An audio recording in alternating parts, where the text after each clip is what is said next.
ফাইলটা কই গেল? এই মফিজ, মফিজ, এই মফিজ,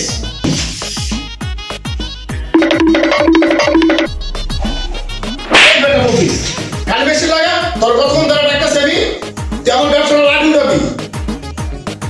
স্যার আপনি তো বেতন বাড়ান না, মেশিন তো নষ্ট হয়ে গেছে, কইতে মেশিন লাগাবো।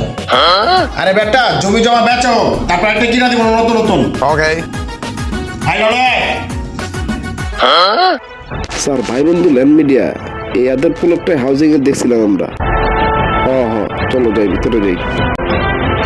আসেন স্যার, ঢুকেন স্যার, ভিতরে ঢুকেন, আসেন আসেন স্যার, আসেন স্যার, আসেন, বসেন স্যার, বসেন বসেন। আমি ওই চেয়ারটায় বসি স্যার, এবার জমি কিনলে একটা বড় একটা কমিশন পাবো।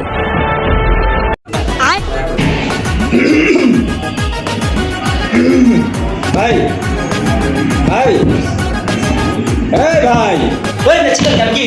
আমি কি বড় নাকি মিয়া? না চিল্লান মেয়ে জায়গা পাবে। ভাই চিল্লা গেছেন এটা কোন? কাজ কি আপনাকে বলেন। ওকে ভাই আপনাদের ওই যে পিছনে হাউজিং এর প্রজেক্ট আছে না, ওই প্রজেক্টে সব জায়গা রেখে আসছিল, ওই জায়গা নেওয়ার জন্য আসছিলাম। ঠিক আছে, দামটা জিজ্ঞেস করো। বসে দামটা জিজ্ঞেস করতেছে, দামটা কি? আচ্ছা ভাই বসেন, আমি বস এখন জিজ্ঞেস করতেছি। বস বস, হ্যাঁ মফিজ বলো। প্রজেক্টের দাম ঠিক আছে, কত কমু? প্রজেক্টের ওই জমির দাম হচ্ছে খরচ সহ 60 লাখ টাকা। ও আচ্ছা বস, বুঝতে পারছি, ঠিক আছে বস। ভাই দাম হচ্ছে 7 লাখ টাকা। আমার মনে হয় ওর বসে পেল 60 লাখ, ওই কয় 7 লাখ। স্যার জমিটা লয়ালন আর যেই দাম করছে 10 ভাগের 1 ভাগ টাকা। ঠিক আছে, তাড়াতাড়ি ফাইল রেডি করতে গো। ভাই আপনি ফাইল রেডি করেন, আমরা নিব যত দ্রুত সম্ভব। 7 লাখ টাকা দিয়ে নিব। আজকে মনে হয় মেশিনের টাকার উঠতে যাইব। A few moments later. এই লন জমি ফাইল, কাগজপত্র সব এটার মধ্যে থাকে।